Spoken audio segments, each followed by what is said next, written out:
This is Scott the Fix-It Guy. Today we're dealing with a Bosch Thermador stovetop where the one burner just keeps clicking continually, and it's due to a faulty ignition switch. 20 is great. And usually the way you replace the ignition switch is you remove these Venturi burners, and you're going to do that with a 20 millimeter wrench. And we previously had soaked these with liquid wrench to try to break the corrosion.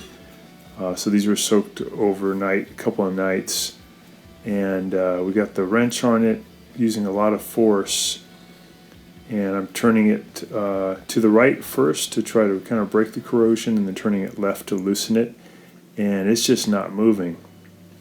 I can feel the Venturi and the bottom part actually moving, which you don't want because it can sever the gas tube that's feeding it.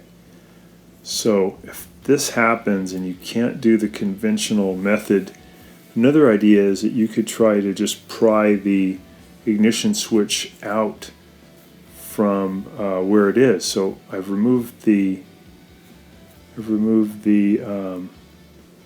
dial, and I removed the rubber waterproofing, and I just carefully pried the switch out using some needle nose pliers and then regular pliers.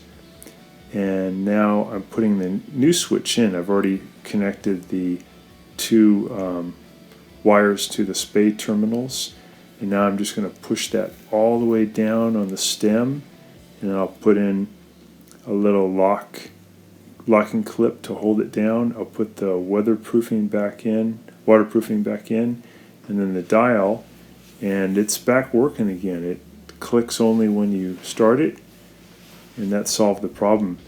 The previous switch had kind of turned and got out of alignment, so that's one way you can fix it without removing the Venturis. Thanks for watching, and please subscribe.